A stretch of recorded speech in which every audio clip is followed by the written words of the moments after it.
All right. My mic on yet? Yep. So, good morning, everyone. I am Chris Larson. I'm a program manager on the information protection team at Microsoft. And I'm here to talk to you today about how we are tackling security and compliance challenges inside of Office 365. So, in the cloud, we see data growing at a continuously very fast rate.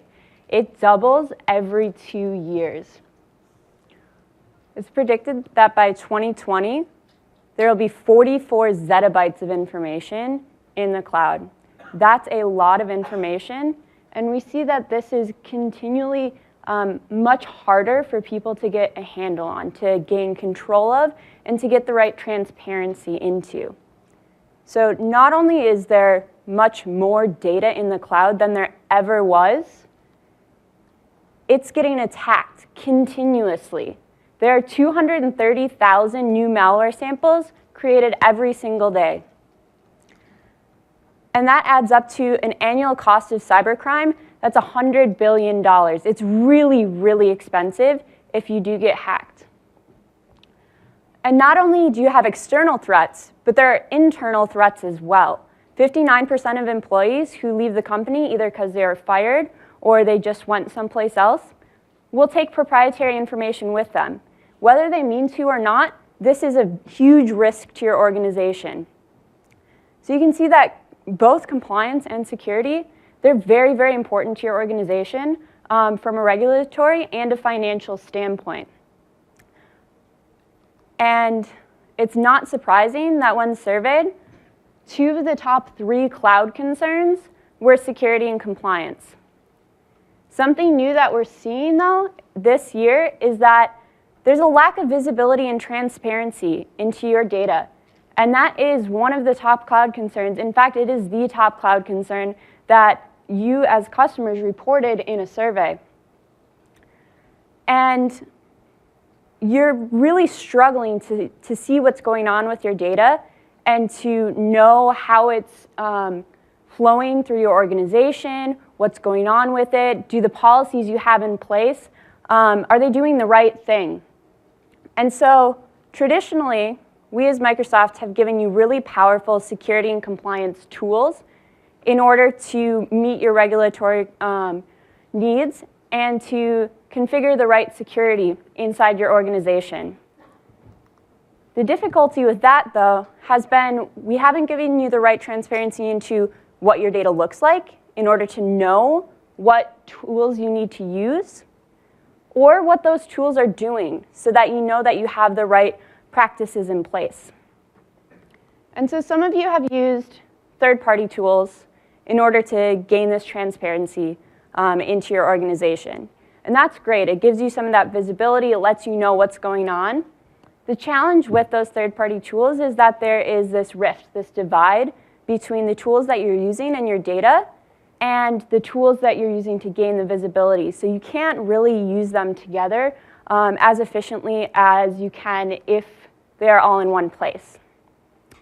And we have made a lot of efforts to bring that transparency into Office 365 so that we are giving you the right visibility into how your tools are performing so that you can get this feedback loop and continually use them to improve the tools and improve the policies that you have in place. And how we are imagining this is with our security intelligence graph.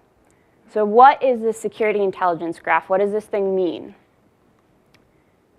We're using a few different dimensions that we can learn about your organization in order to create a picture of how your organization looks, how it's performing, in order to use all of the rich information and rich knowledge that we know to suggest the right policies, to suggest the right actions for you to take at the right time. So one of these things that we look at is your industry. Are you in the healthcare industry? Are you in the financial industry? Based on your industry, you'll have different regulations that you need to comply with. And we can know this and we can suggest this to you. Another is the size of your organization. If you are a very, very large company, you might have different needs and different requirements than someone who's a medium-sized organization. A third one is geography. We look at where in the country or where in the world you are so that we can suggest the right things or give you the right information. A company based out of Washington is much different than a company based out of Germany. We have different things that we care about, and we have different regulations that we need to comply with. So the first three there, those are kind of just metadata about your organization. What do you look like? Let's get a picture of you. These next three are things that are kind of inside the Microsoft ecosystem. So the first one is just the richness of the information that we have across Microsoft. We call that our ecosystem. And I'll give you an example of what this means in just a bit, because it's kind of a hard concept to grasp and how we're leveraging it to deliver the right insights to you. Next one is your role. How many of you are responsible for compliance in your organization? All right, I see a few. How many of you are responsible for security? All right, I see a few more, not necessarily the same people that I saw for compliance. So if you have a person that's responsible for compliance in your organization, they necessarily need to look at different things and respond to different things than someone who is responsible for security. And we want to deliver experiences to you that meet your needs, that speak directly to what you need to do on a daily basis and let you do that efficiently and better than you have in the past. And the last one is your actions. What have you done inside Office 365? What policies have you put in place? What actions have you taken? Those can give us a better picture of what you're trying to do and might give us some more insight and more information into how we can help you do that. So let's look at an example of a persona. We're going to talk in this presentation about Rob. Rob is responsible for the compliance of a very large healthcare organization. So let's take a look at how these dimensions would look for Rob. The first is his industry is healthcare. He is in this very highly regulated vertical, and since we know that, we can speak to his needs. He's in a very large organization, so maybe we're going to play down the recommendations a little bit and let him customize his policies and feed him insights as he's customizing his policies. The third is that he's based out of Washington in the United States. And we can feed in information from where he's located to, say, some of the healthcare policies that he needs to set in place. Because we know his location, we know what the local laws look like there.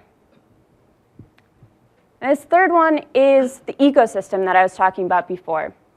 So this is how other organizations, like Rob's organization, are using Office 365 to meet their security and compliance needs. So one of the pieces of feedback that we hear from customers like you is, I'm in this silo, and I'm running at my peak efficiency on a daily basis. I know what I need to do to make my organization compliant, but I'm not quite sure what other organizations like me do. It would be useful knowledge to know what other people are doing, to know if there's something I could be doing better. And so using the rich information we have in Office 365, we're trying to start delivering you some of these insights about how do other people use security and compliance in Office 365. Rob is a compliance administrator. That's his role. We know that from the service, and we can deliver different insights, deliver different suggestions to him than we would to someone who has a different role. And the last one is some of his actions. Maybe he enabled extra storage, mailbox storage, for his users. And so because he took that action, we see in the service a deep linkage between using certain features and using certain other features. So let's say he enabled this mailbox storage. typically people will then go and set up retention policies. So maybe we will suggest to him that he can set up a retention policy to get him more deeply involved with the service and get him a fuller coverage throughout his organization. So we've talked about the intelligent service that we're thinking about, this intelligence graph. And I want to spend a little bit of time on how we're using that graph to build intelligent solutions that you guys can leverage. So this first layer that we have here is these puzzle pieces. And the reason that they're puzzle pieces is because we truly think about them as tools that you can fit together in order to create the big picture for your organization. So we have policies, insights, alerts, actions, and classifications. And these are all tools that you have available to you in order to create your security and compliance solutions. These 5 tools funnel into 3 different methods of protection, methods of policies. The first one is built-in. And this is the protection that Office 365 has in its service just by default. So this is things like the server level controls that we have, our data center security, but it's also some of the customer controls that we have. So one of the things that we've done recently is we've tried to think about how policies can be used across the board. What's the lowest common denominator to the policy that is very frictionless, not controversial, that we are highly confident everyone can benefit from? And one of these that we've seen and we've heard is that credit card numbers, when they're being shared externally, that's pretty universally not a generally accepted thing. And if we're solely notifying customers, or notifying end users, sorry, that it is okay to let them know and to educate them that this is not a good business practice, as long as we're not affecting their end user flow. So that's an example of a built-in policy, is a policy that notifies people that sharing credit card numbers externally is against their organization's compliance policies. The second one is recommended. And this is something that is brand new that we are trying to push to into the Office 365 service. And so this would use the security intelligence graph, and it would use some of the outputs of that and what we know about your organization to suggest specific policies just for you. Things that we think would be very useful to you, but we don't want to put in place just from the get-go, because you need to make the choice of if it's right for your organization or not. But we can take some of the heavy lifting of the configuration of the policies off your shoulders. We can do that for you in the background, and all you'll have to do is say, yes, this looks good for me, I want to use it, or not. And the third one is what we've had all along. It's our customized policies. It is the full richness, the full power of our security and compliance policies, and you can still configure them just however you want, what is necessary for your specific organization. And if you have the breadth of knowledge in order to configure these policies, you're still able to take control of them and really configure them as you need. And this top tier here is, where do these policies show up? Where would I see them? Where do I see security and compliance coming through in Office 365 for me? And there are 3 different ways. The first one is in the Office clients themselves. So let's take data loss prevention as an example again. And data loss prevention will show up in our Office clients. If you configure policy tips, you'll be able to, your end users will be able to see them inside of the clients as notifications to them, education for them. And let's also take a classification as an example. If you set up classifications and you allow your end users to use them, they'll show up in SharePoint, and they'll be able to use those classifications to really configure the policies for themselves. The second one is in the Security and Compliance Center itself. So in the Security and Compliance Center, this is your one-stop shop for coming in and configuring all your security and compliance needs, for figuring out what's going on, and for really taking a look into the system itself. And the third is in notifications. So we've seen this in alerts. We also see this in a digest, which is the ability for a user to get in their mailbox a picture of what's going on in their organization at a regular interval, so that they don't need to come into Security and Compliance Center all the time and check what's going on. They can figure it out. And the security and intelligence graph really shows up in these bottom two layers here.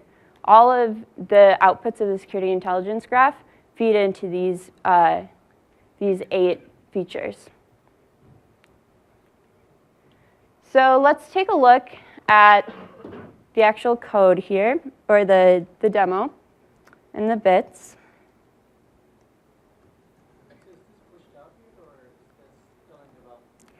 So some of what I'm going to show you is live right now, but some of it is still being pushed out. All right. So I'm going to continue with that Rob persona that I had. Again, large healthcare company. I'm responsible for the compliance. And one day I come in and I look at my inbox, and I see that there are quite a few alerts here that I can take a look at. And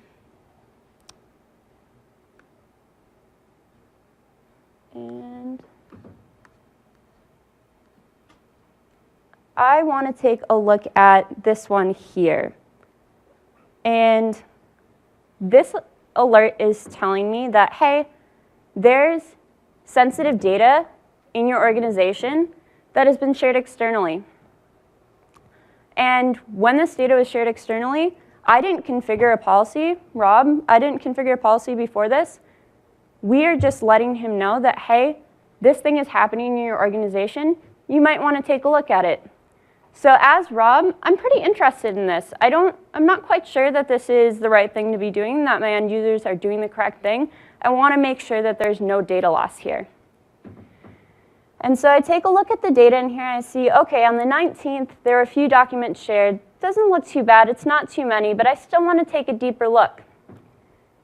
So I click through into the Security and Compliance Center here, and I can see some more information. So I can see that, hey, there's been a few documents shared over the past week. It doesn't look like there's a ton of them. It looks okay. I'm glad that I'm getting this information and that Microsoft has this built-in protection for me.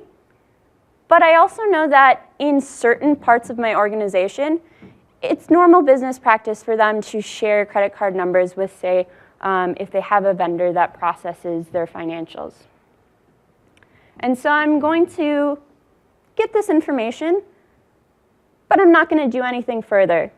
If this looked bad and I wanted to stop it from happening, I have the option to either send myself an incident report so that I know exactly when this is happening, right when it happens, or to block access to the content so that my users could not share that document with credit card numbers externally.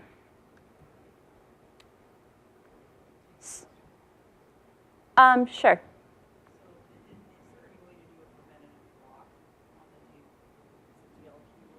Yep. So the question was, is there any way to do a preventative block on the DLP rule? And so if you can see that second checkbox there, and it says block access to the content, but allow user to override. So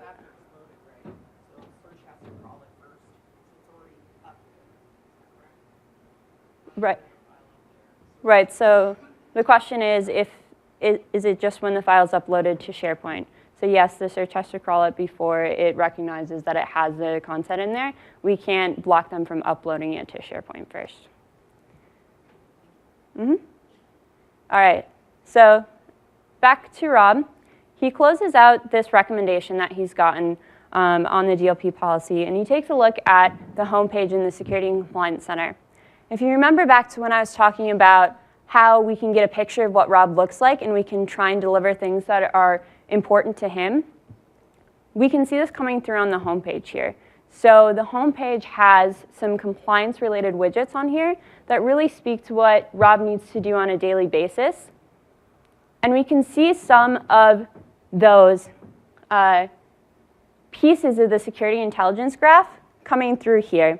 So this widget here that says other customers like you, this is giving Rob a picture of what other organizations in Office 365 are doing with their data.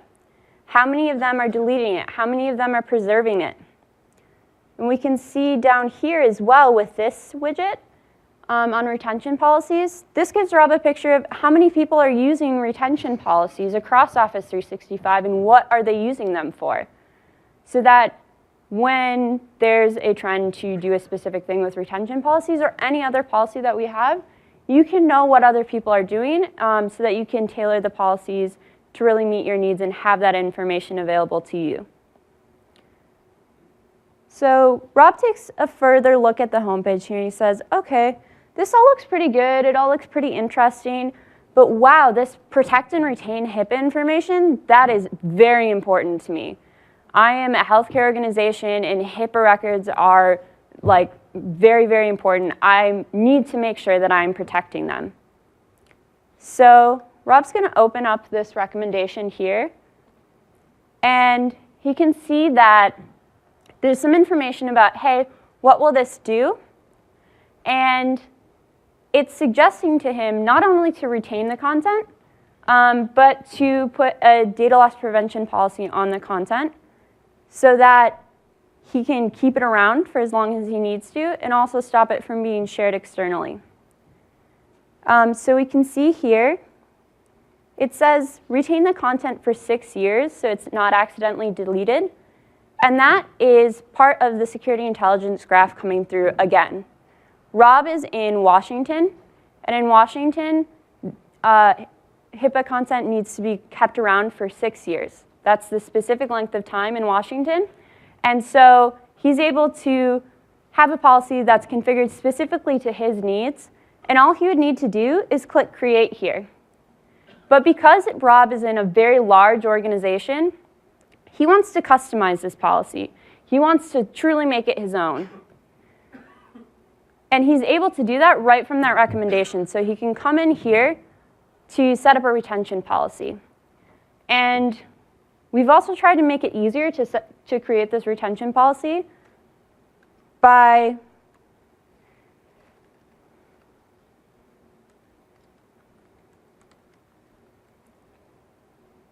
revamping the UI so that it is much easier to run through the flow and much easier to put the specific controls that you need in place. So he wants to choose some specific locations. And let's say he wants SharePoint and Exchange as part of this policy, but not OneDrive accounts, not Office 365 groups, none of this other stuff. He can just remove those workloads just by turning off those workloads in the UI here. And so he wants to use advanced retention to pick specific sensitive data types that he wants to have in his retention policy. And so I can see here that I have many different sensitive information types that I can choose from. And I want to add UK health service numbers because that's something that I deal with quite a bit.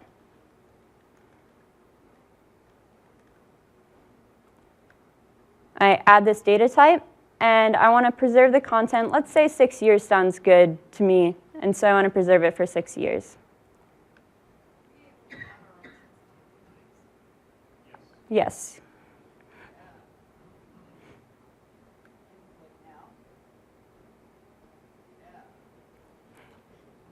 Okay, so I'm not sure if you guys all heard that, but she asked if we're able to add our own sensitivity types, and the answer was yes, you are.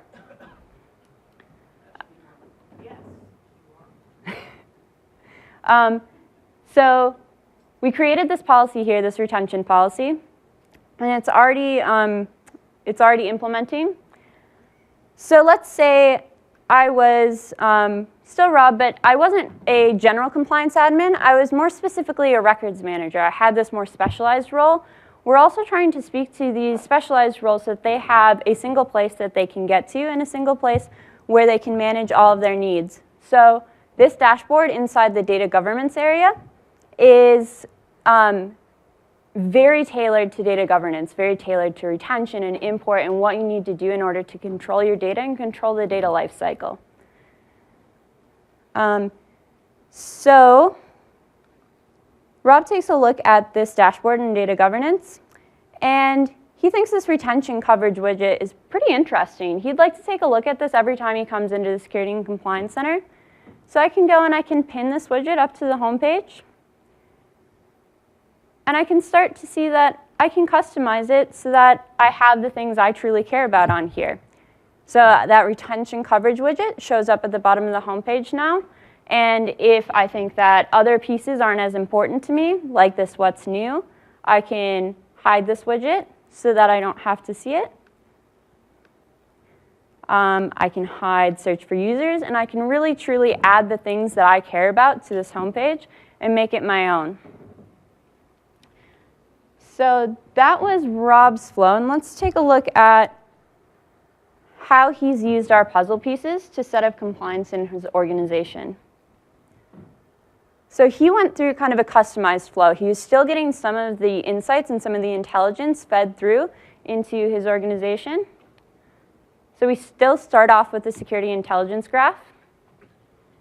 And he had this built-in policy that was available to him that started giving him some of these insights. And the built-in policy triggered a recommendation for him to further his protection, further his compliance in his organization. But instead of taking that recommended policy and setting up the recommended policy, he set up his own customized policy. And so from this point, he has customized protection, customized compliance in his organization. And with this customized compliance, he gets a few different benefits from it. He gets continued insights into what the retention policy and DLP policy he set up are doing. He may get alerts based off of those policies.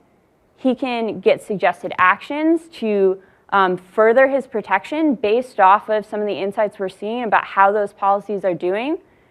And then he can set up classifications in order to define specific types of information in his organization. So I talked about these actions that we suggest, being able to feed into the policies and really tailor and tweak the policies so that they are specific to your organization, specific to your needs. And you can see we have this flow from the security intelligence graph feeding into those suggested actions, and those suggested actions feeding into the policies and really tailoring them from there. We also have this feedback loop that happens between those insights that we see and the policies that are in place and the security intelligence graph. So we get smarter as you put these policies in place and as we see what actions you're taking inside the Security and Compliance Center. So let's talk a little bit about what would happen if this wasn't Rob. It wasn't a very large organization, but instead this was Alex. And Alex is responsible for the compliance at a small doctor's office. This doctor's office is still in a highly regulated industry, still needs to comply with HIPAA, but doesn't have as much money, as much cash flow as a very large healthcare organization, and so doesn't have the cash flow to hire a specific person to be responsible for this. And so Alex is kind of tasked with this, but it's not his main day-to-day job. And so he can still use all the power that we have from these policies and can still configure really powerful policies in his organization. So if I was Alex, I would still get these same recommendations. I would still get this HIPAA recommendation here to me because I am in the healthcare industry. And when I go in here, I don't have all the information about how to configure a retention policy, what exactly I need to put in place. So when I see this, it all looks like it's done for me already, and I don't really need to do anything else. If I put this in place, it's going to protect all my medical records. That sounds pretty good to me. So as Alex, I would just click Create here, and it'll set up the policy for me. No further action needed on my part, but I can still get all the benefit from that policy.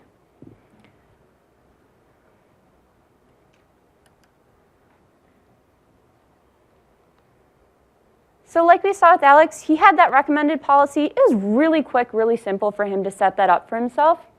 The security intelligence graph is still feeding into what he has and what he needs.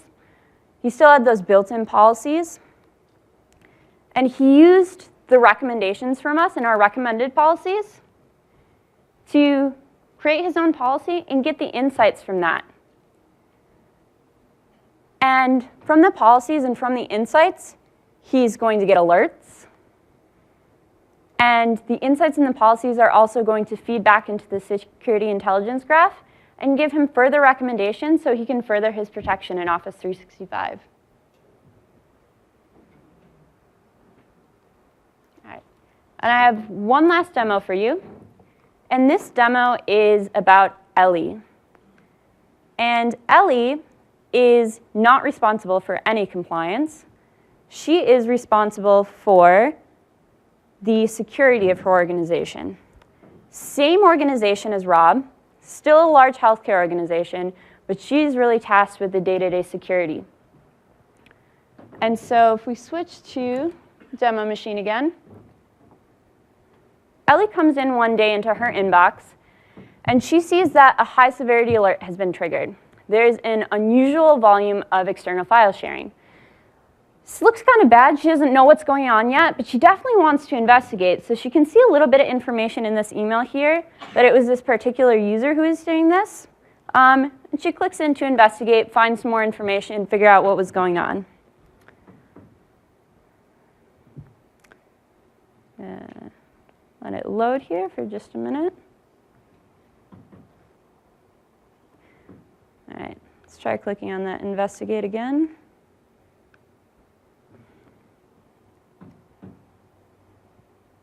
All right, there.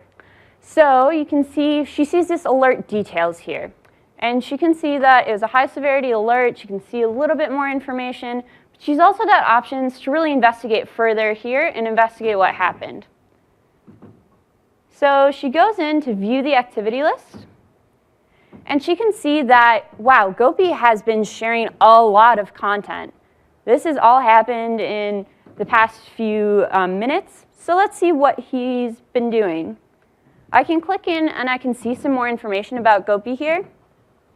And I can see that his last login was from Jill in China, which is very strange to me because I know he's supposed to be here at Ignite, so he shouldn't be logging in from China. That's really weird. I think he's been hacked. And now I have the information to know that he probably has been. And I can take quick remediation actions here. And I can go and block him, or I can reset his password. And so then I've kind of stopped the bleeding from that point, and I want to go in and investigate further about what kind of documents has he been sharing. So I can take a look at this document here, and I can see that it contains sensitive information. It contains credit card numbers, and so that's why I'm getting this alert. If he was just sharing some of his documents with some of his coworkers or someone that he's working with as a vendor, this alert wouldn't trigger. It's because it has sensitive information in it that we're giving Ellie this information on.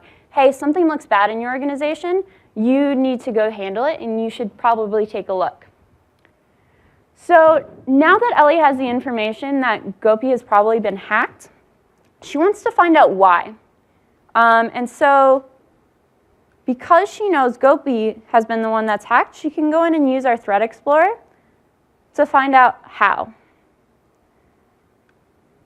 And so in here, I can see the threats that I'm subject to as an organization over the past few days. But I can also search for specific users and see what threats they have been subject to. So if I search for Gopi, I can see that he has been subject to this SwabFex attack. I don't really know what this is, but I have the ability to go in and take a look at it. And here I can see that it is usually a JavaScript-based malware family, and it downloads these executables. I know a little bit more about what this attack is, what it looks like, and what it's doing. And so from here, I can take a look at the recipients of this email and this attack, so I know who to follow up with and who to investigate. And then I can see the full technical details. And from these technical details from this report, I can see what the email typically looks like, and I can get some more information on it. And that gives me enough information to perhaps do a search and destroy in my organization. And coming back into the Security and Compliance Center, I can also see whether this attack was targeted specifically at me or if it was a worldwide attack. So from this point, I've stopped the bleeding. I've been able to reset the user's password. And I have also figured out what this attack is, what it looks like, and what kind of risk it may introduce to my organization. And so after I've done this spiderweb-like investigation as Ellie, and I've kind of handled things, I might want to prevent this from happening in the future. And so I can use the information that I've seen here about what the attack looked like when it first started from that alert to perhaps set up some proactive preventative policies in the future and create a data loss prevention policy that completely blocks users from sharing credit card numbers externally.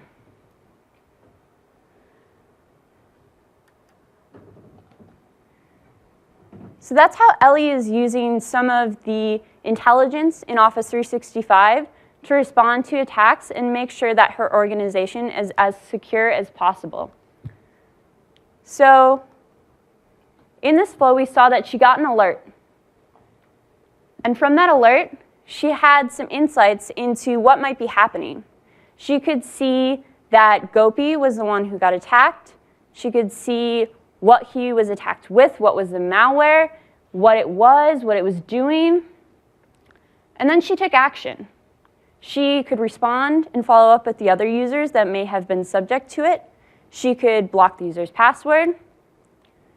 And then finally, she could configure a policy at the end to further protect her organization and stop this from happening in the future. And so the security intelligence graph really fed into these first two to give her that insight and to let her know when things were going on. But she still used her knowledge and her expertise to take care of the actions and the policies. But the intelligence that we had made it simpler, made it easier, made it faster. So we're really looking to deliver protection for everyone, everywhere. I hope that you could see that Alex could get some of the same powerful protection that Rob could without having some of the same knowledge, because we're trying to deliver the insight about things that have really been difficult to find, difficult to see before into Office 365 as a service. So all of these protections are unified. They're available in the workloads in Office 365, and we are trying to make them available across all of these workloads. And the security intelligence graph that I showed is integrated not only with the data that you let us be the custodians with, but also with the tools that you use in Office 365. So it's really present throughout the service and present throughout all of the actions that Alex, Rob, and Ellie were taking. And it shows up as intelligence in this default protection, in the policies that you put in place, in the alerts, and in the insights. So that's all I have for today. I hope you see how we're trying to shine a light on some of the things that were really difficult to see or impossible to see in the past and make it easier for you to configure security and compliance in your organization. We have a whole bunch of different sessions that I would encourage you to go to. We have an information governance session this afternoon at 4 o'clock. And if you're more interested in compliance, I would encourage you to go there. We have a few security sessions that are going on today and tomorrow as well. So I'll leave this up for a few moments because I see pictures, people taking pictures. And I will open it up to some more questions if you have them. All right, so this guy in the blue in the back. You, yeah. So of all the governance features and everything you showed, are they, I guess, regulated by the Office 365 plans you have? So do I have to have Compliance Center license across every user for those DLP policies to take effect? Yeah, so the question was, do you have to have a license across all the users in order for these policies to take into effect?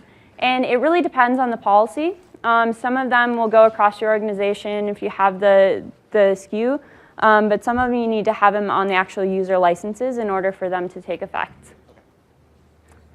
Yeah, in the back. You.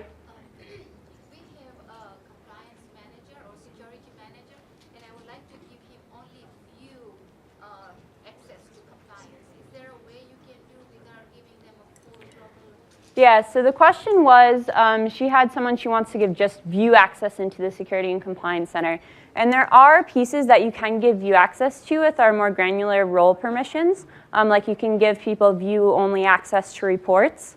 And you can configure your specific role groups in order to meet that need.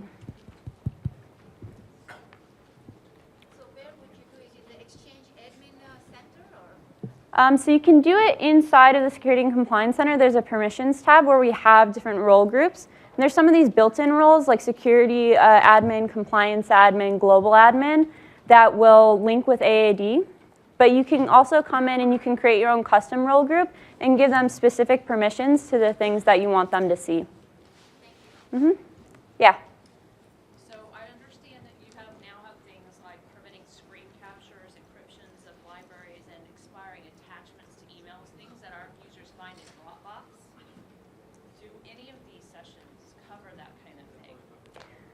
So we have a few encryption sessions that we cover. I'm not sure if we're covering exactly those pieces. Let's see, I'm trying to find which one the encryption one is on here. I can follow up with you and find you the right session to go to if you come up here afterwards. Yeah. Yeah, good question. So a lot of this stuff that we showed, we are targeting to roll out by the end of the year. Yeah. So these sessions, the one listed, and I don't see any time when you talk about these. I don't see anything specific to the hybrid environment for the enterprise customer. So if I have already on-prem invested in the DLP and all that, and I set up a hybrid environment, how are these things going to work? Yeah. Where do I lose the control? Yeah, I'm not sure if we have any sessions that specifically cover hybrid environments, but if you do go to some of these breakouts, the presenters there should be able to cover how they work in hybrid environments if you ask the question. Any other questions? Yeah. So this is the one step higher, one level higher. It's not a SharePoint or an Exchange which for all of these workloads. So the question is, let's say if I have a SharePoint, I have a lot of content types. I don't even protect based on a content type. Is that a possibility? So your question is based off of the specific content type, you want to set up different protection for SharePoint or another protection for Exchange. That is definitely possible with the policies that we have. You can configure one to be on a specific workload, a specific content type, or even a specific sensitive type, a specific classification, and then configure other policies to do other things to different content types. Do I need to do that in the Security and Compliance Center, or do I need to go into SharePoint? Yeah, so what you would do is you'd configure the policies in the Security and Compliance Center, and then they would be enforced in the workloads. So let's give an example. If you set up a data loss prevention policy, if you set one specific one up for your email and one specific one for your SharePoint, you would see those different policy tips or the different enforcements appear in Exchange and in SharePoint.